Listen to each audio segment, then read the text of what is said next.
Hi friends, we have another beautiful fall day, so I wanted to come up here and make a few videos today.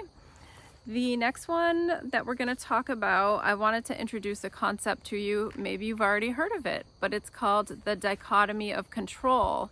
And I first came across this about a year ago in this particular context as the Stoic philosophers teach about it. So basically it's taken from that research that I've done in Stoicism and the founding principles. They call it the dichotomy of control. So control is defined as the power to influence or direct people's behavior or the course of events. Ancient Stoics taught us to recognize what we can't control, accept it as such, and to focus only on what we can control.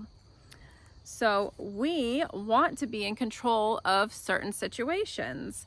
It's completely normal and often expected, which is why we encounter so many power struggles in our day-to-day interactions. We hear our friends and coworkers complain about events and situations they can't control. We engage in disagreements regarding people and decisions that we can't control. And we expend our energy on frivolous matters instead of using it towards peace and productivity. This is a giant problem, so why are we doing it? As humans, we do not like uncertainty. In fact, we will often fill in spaces of uncertainty with assumptions that are not even true or realistic, because we're too uncomfortable to remain in a place of not knowing. This lends itself to fighting over control, which leads to a more predictable outcome when we're in control of a situation.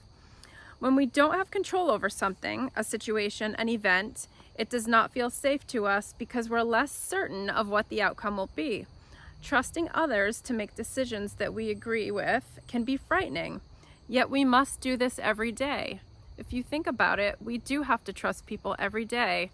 When we get in a car, when we get on public transportation, when we send our children to school, when we go grocery shopping, there are people that we have to trust along the way. So some things that we can control are how we respond to situations, the direction of our thoughts. We can't control every thought that pops into our head, but we can control what we dwell on and the direction that our thoughts go.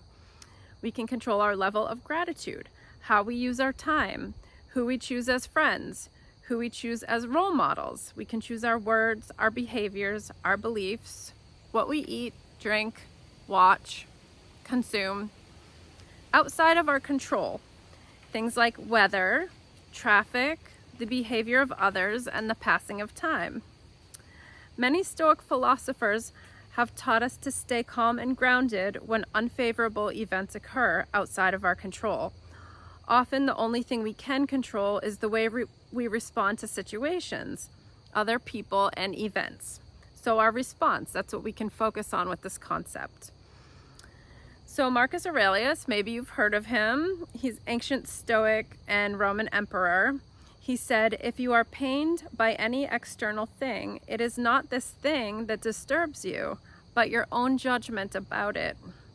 And it is in your power to wipe out this judgment now. I love that quote.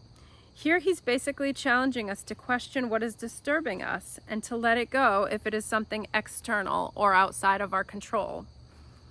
Epictetus, another ancient Stoic, said, freedom is the only worthy goal in life.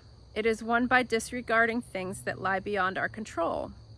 So both of these quotes are talking about our perceptions, our beliefs, the way we choose to see things in our lives, and it's something that we can control. It just takes practice. So this is like the whole perception challenge and asking ourselves why we see things one way when we could see them another way, and just focusing, as it says here, the dichotomy of control, categorizing what we can and can't control and focusing on what we can control.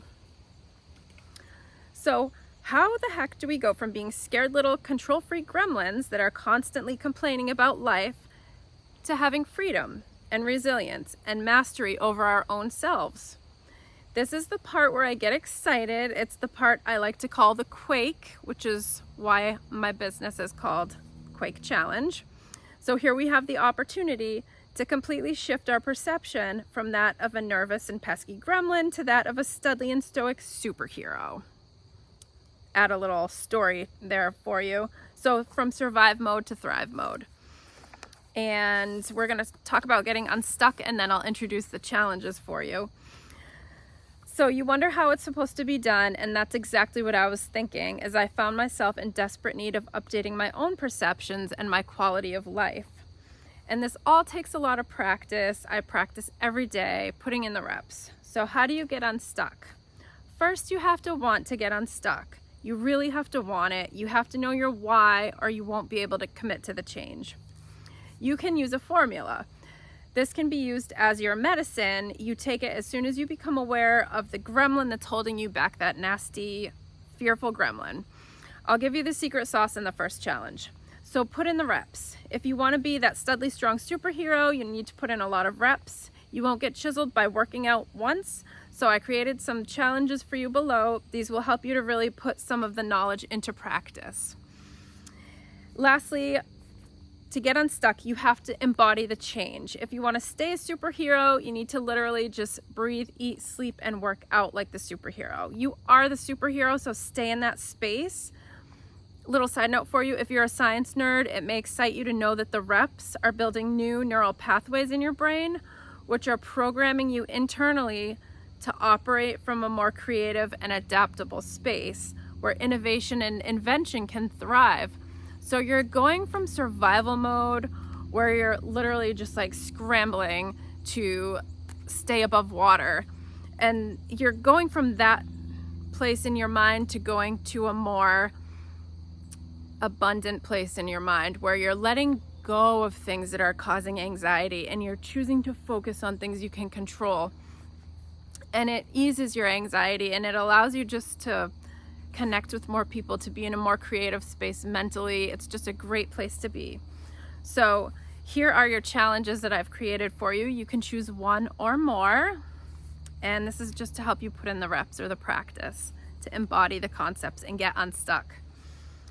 So the first one, the formula that I created for you with control is conscious, categorize, and concentrate. And what do I mean by this? This is your medicine when you feel the control freak gremlin causing havoc in your mind. Be conscious of your desire to control. Categorize the issue into whether it's within your control or not. Then choose to concentrate only on what you can control, which often is just going to be your response to the situation. Apply this throughout the day. Journal about it before bed. So, conscious of your desire to control, categorize, is it in your control or not, and then concentrate only on what you can control. Number 2 challenge option is a book nerd. That's me. For this challenge, please look for a quote or passage that is related to the topic and share it with me or someone else. Tell us what you love about it. Number 3 option is an acronym. Create an acronym for the word control. Each letter in the word represents something you will become, something positive, by defeating that need to control. So C could stand for connected, more connected relationships. O for optimistic, N for neighborly, so on and so forth. So create an acronym if you'd like. Or you can do a word scramble, whatever you want. Get creative with it. Number 4 option, pay attention throughout your day. Name something you can't control that causes you to feel frustrated. Can you surrender to it, accept it, and control how you respond? Write about it. This could be the traffic jam. It could be the weather. It could be a certain way that a coworker speaks to you. So something like that.